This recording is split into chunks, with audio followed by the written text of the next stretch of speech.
what is your story? What is the story that you are keeping quietly in your own heart? A story that you're afraid if you told it, you would receive so much judgment that people would distance themselves from you. And how would it be if just for a moment you let yourself imagine that this story could be one of the greatest gifts you have to offer?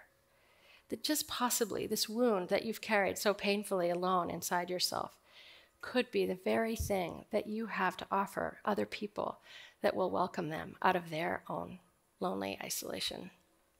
We've now done 225 interviews, all about subjects that are associated with silence and shame and stigma.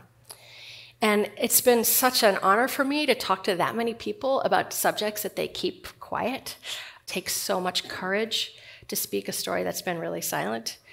But secondly, I ask all of them, why are you doing this? Like, what's your hope for doing this show with me? What's your deepest hope?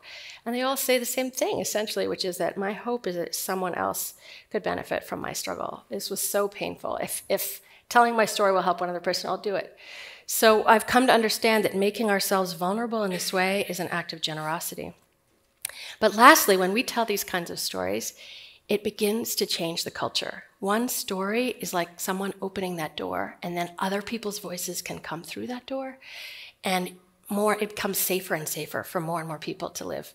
So another way of thinking about this is that shame is at the heart of our suffering, and if we go to it, it's at the heart of our healing, especially if we can bring it out where it's light, where we can share it with other people, and that becomes ultimately a force for social change. I think that telling our vulnerable, silent stories is like a form of nonviolent social change and can be unstoppable.